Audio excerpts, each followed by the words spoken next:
fight the power, especially if that power is a secretly lizard-faced Nazi allegory.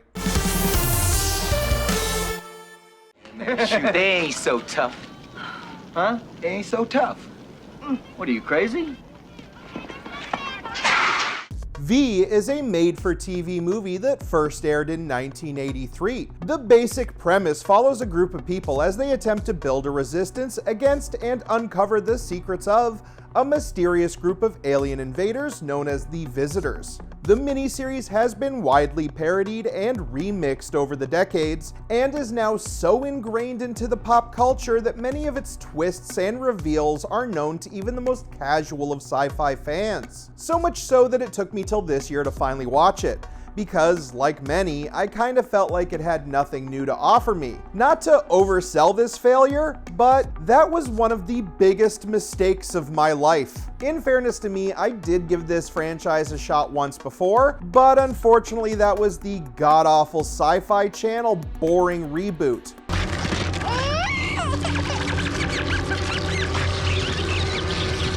This mediocre attempt at stretching the V story out starred Marina Baccarin, who was contractually obligated to be in every Sci-Fi Channel original at the time, usually alongside Claudia Black. This show was more obsessed with a new coat of paint and updated special effects than it was with any notions of subtlety or telling an effective story. They even gave up the goat on the lizard twist within the first episode. Why? The original miniseries, however, was widely regarded as the 1980s equivalent of peak TV. Back then, these kinds of home event movies were big attractions. The most famous are genuine masterpieces like Roots or Shogun. Hell, even Bill Bixby and Reb Brown were bringing us the world's first, much more low-rent MCU.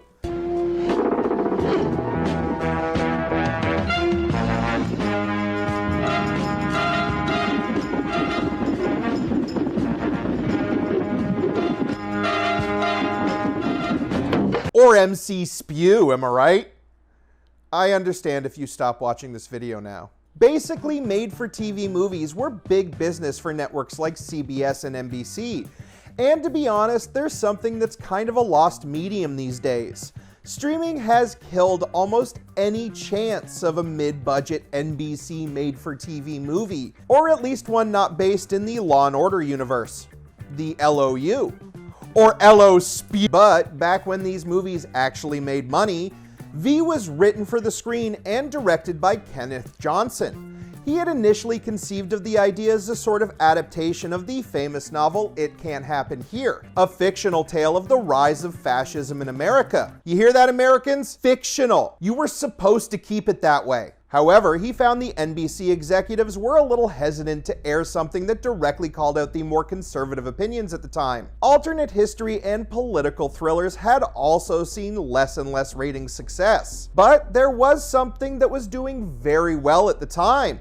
Sci-fi, or more specifically Star Wars. All roads continue to lead back to George Lucas's trilogy. Kenneth Johnson especially took note and repackaged his anti-fascist allegory as something with fewer AK-47s and more laser beams. So let's get to the part of the video everyone likes, an overly sarcastic recounting of the film's plot beats. Oh fuck, I spilled water on me. Shit. I guess that's there now. Fuck. I have a drinking problem. I gotta put a different shirt on now. Hello, Sweater, my old friend. You've come to cover up stains again. The movie starts off in a war-torn South American nation. This is the 80s after all. We meet reporter Michael Donovan, who is interviewing a rebel leader. Unfortunately for his scoop, the opposing army shows up in an attack helicopter. That one scene from Predator then breaks out. I joke, but holy shit, is this a dynamic and action-filled opening for a made-for-TV movie? It's just as good, if not better, than most action sequences from canon films. We're talking explosions, squibs, stuntmen leaping through the air like they are trying to escape the bounds of the physical world. You know, the works. Our hero and his sidekick, Tony, end up in a jeep chased by the helicopter. Things look bad, and then suddenly the helicopter makes a hasty retreat. Michael turns and sees a massive alien spaceship in some imagery that Roland Emmerich would exploit for box office gold just over a decade later. We then cut to various characters we will get to know over the course of the 3 hours. There is a scientist, his thief brother, and their blue-collar dad. We also meet scientist Robert Maxwell and his family, as well as another family whose oldest patriarch is a goddamn Holocaust survivor. I wonder if he will notice any red flags before the others do. It's revealed through the various scenes that the alien ships have arrived over 50 of the world's major cities. They, however, choose to make first official contact on the roof of the UN building, because again, this is the 80s and the UN was still taken seriously. In front of a massive audience, we meet our first alien, a relatively normal looking dude. This is a Prime Directive violation for sure. I expected more from you, Admiral Paris. The alien dubs himself John and explains that his people have come to Earth because they need our help. They require a specific chemical compound to repair their own atmosphere, one that can only be manufactured on Earth. In exchange, they will offer humanity new technologies and advanced knowledge. Sweet deal, am I right? Definitely one with no hidden agenda whatsoever. Nothing to see here, human. Reporter Man is skeptical, however, as is the elderly Holocaust survivor. Honestly though, that's because these guys give off big Nazi energy the moment they step out of their white space trams. Seriously though, look at this thing. It looks like it should be taking you on laps around the Epcot sphere. Small tangent warning, but as I joked about before, all this setup would seem really familiar to anyone who's seen Independence Day.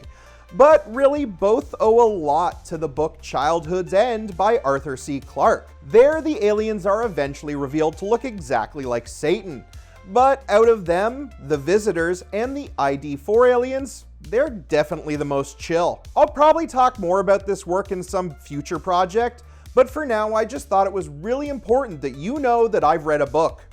Take a look, it's in a book, a reading rainbow. Things seem to go smoothly at first.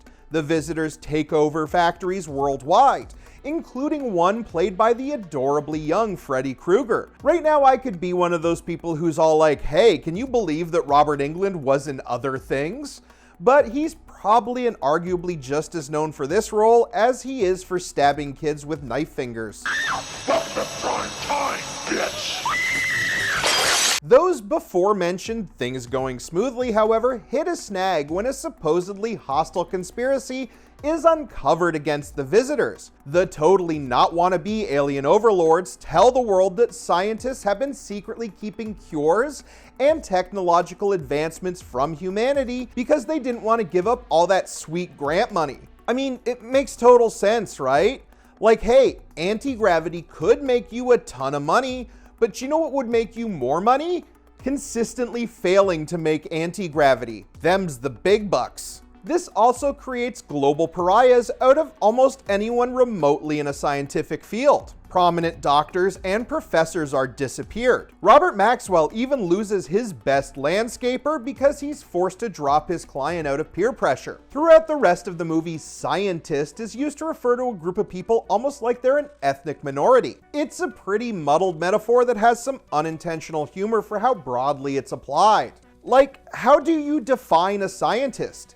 Is a mixologist a scientist? Meanwhile, intrepid reporter Michael manages to sneak his way onto an alien mothership. There he discovers that the human-looking aliens aren't so harmless. They are dumping the supposedly valuable chemical back into the atmosphere, and they even eat small animals like they're going for the gold on Fear Factor. Hey kids, remember Fear Factor? And when that was the only time we had to hear Joe Rogan open his stupid ape mouth?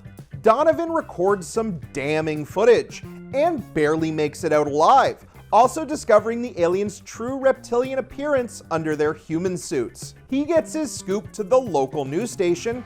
However, the visitors are already ahead of him and have preempted the broadcast. Instead, they accuse Donovan and his allies of being domestic terrorists who have attacked the super innocent visitors, you guys! Now they are fugitives, and to top it all off, the visitors have officially declared martial law. However, the first part ends with a hopeful note, as Abraham, the Holocaust survivor, shows a few kids how to properly deface a propaganda poster.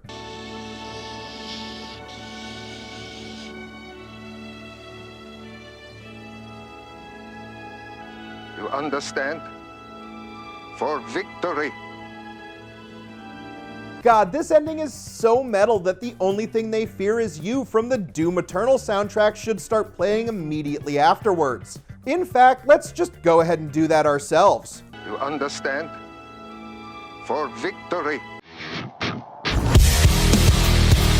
Yeah, that's the stuff. There's also this ongoing subplot in episode 1 with Ibrahim's own grandson, Daniel, joining what is effectively the visitor Nazi youth. This guy's pretty fucking loathsome and would be exactly the kind of guy calling M&Ms too woke these days. His newfound weebness for fascism also puts his father in a hard spot, forced to keep his mouth shut in his own home, or his shit kid might drop a dime on the whole family. He's not the only visitor simp. Donovan's own mother sells out for riches and status in the New World Order. Whether for money, power, or just out of fear, people everywhere acquiesce to the demands of authoritarianism.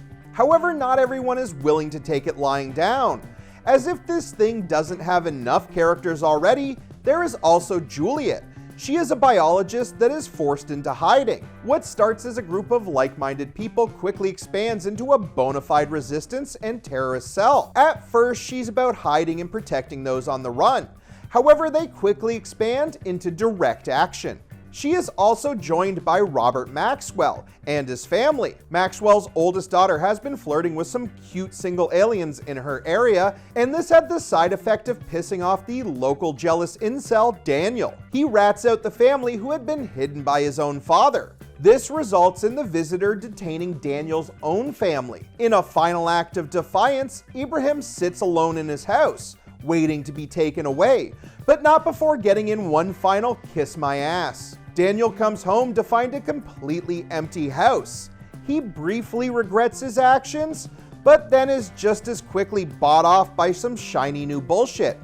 Get fucked, Daniel. Maxwell and his family are smuggled out by their landscaper, who's pretty quick to point out why he has such good people smuggling skills.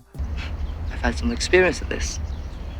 Having a Mexican day laborer end up playing the hero in this way is a bold choice. It sends a clear thematic message, and I honestly don't think a modern production would be as brave. But you could also say that a lot about the other things that happen in V. Case in point, here's an old lady firebombing a military vehicle in public. This one's for Abraham. Damn, lady, you're pretty cool. Though, you know what would make it even cooler?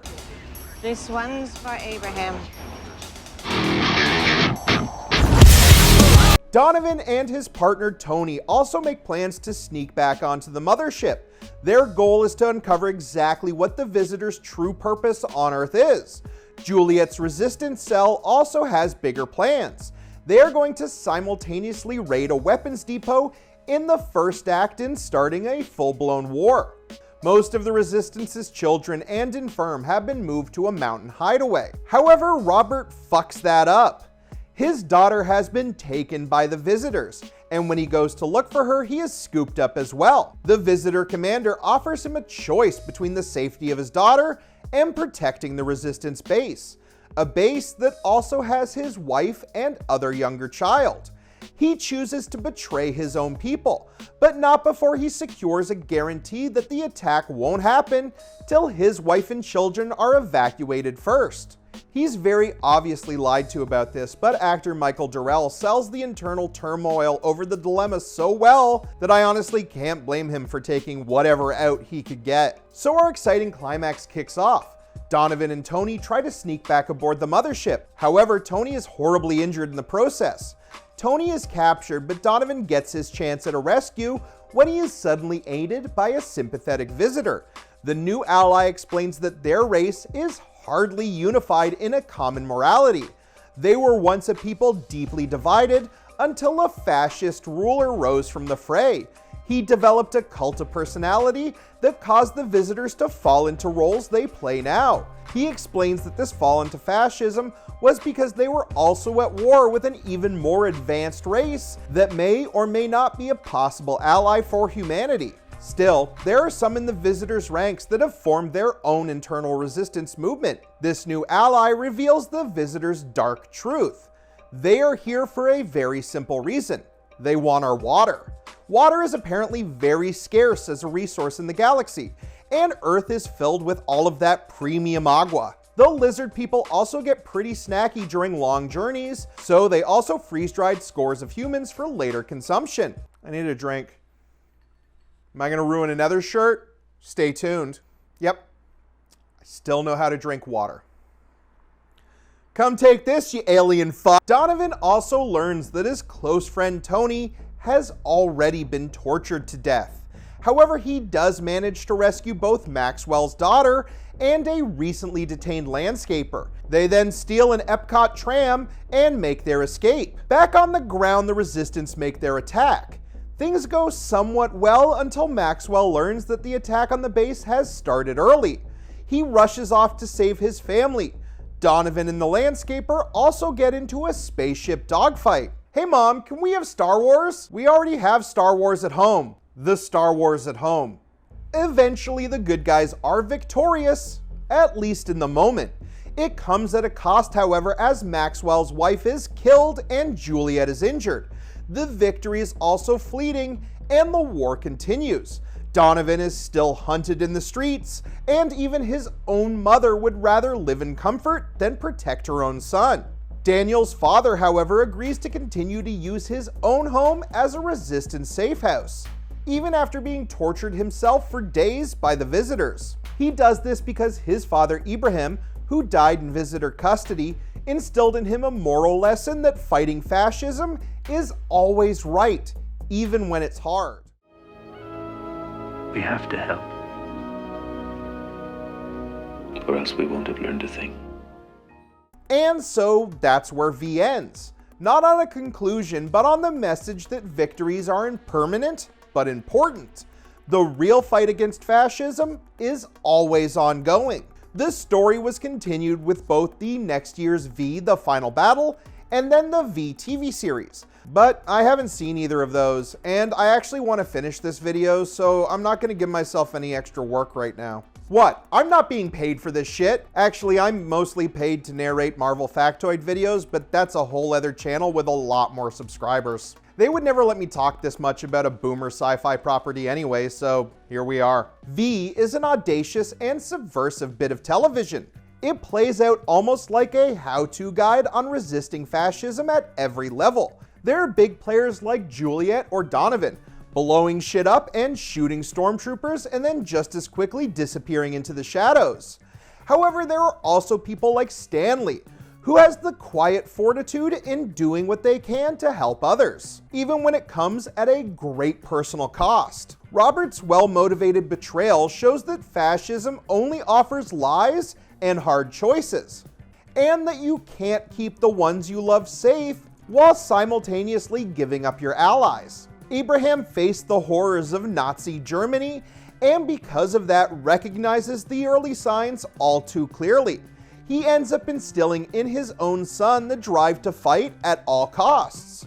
Stanley lost his father, and in a way even his own son, to the visitors, and yet he still helps where he can. Not because it's easy, but because it's necessary. If not him, then who? Even Sancho the landscaper is a part of a class of people looked down on for their immigration status and their nationality. However, it's these exact things that allow him to spirit an entire family to safety. Plus, he gets to fire some sweet Star Wars lasers at things. Even the simple act of looking the other way at the right time can make the world of difference, as seen with the Resistance sympathizer police officer who lets the Maxwell family through a checkpoint. Resistance is very much a group effort. V, of course, has its flaws, like anything that doesn't want to offend God by being perfect. While the cinematography can be stunning at times, like seriously, look at this shot. There is still a basic TV production aspect to the whole thing. Flat, even lighting, and pretty standard two shots abound. The effects are also not really up to film standards, even at the time. Matte lines might as well be credited in the cast for how prominently they appear throughout. V was also pretty obviously using a brewery as a spaceship set, but you can't really blame them, as J.J. Abrams would pretty much use this exact trick for his own much larger budgeted Star Trek movies. Who knew so many interstellar craft run on the same equipment used to brew Heineken? I'm also not that big a fan of the Visitor ship designs. You could probably tell by all the tram jokes. But come on, these things scream knockoff Korean X-Wing toys. They don't exactly sell me on the idea that these are truly alien spacecraft. Neither does the aliens' red jumpsuited attire. The uniform was meant to sell the visual of fascism, but falls more into Roger Corman astronaut territory. There are also various loose plot threads that practically scream, stay tuned. This was not uncommon for the time though. Lots of these TV movies were secret backdoor pilots, Battlestar Galactica being the most famous example. I feel like if there wasn't as much focus on possible continuations, the overall story and theme could have been told in a much tighter way. Maybe a second shot with a revival might... Oh, right. Marina Baccarin. No, forget I said anything. However, V still has a power to it.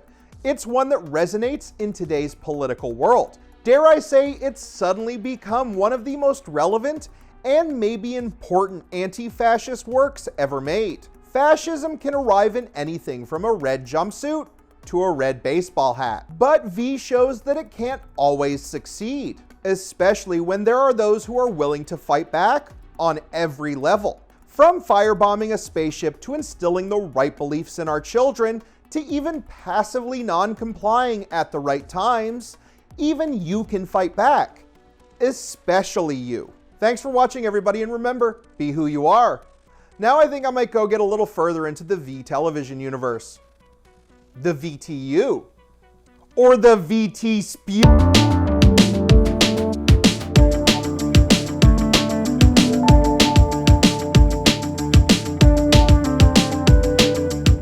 Is my shirt dry yet? Kinda. All right, everybody. Bye.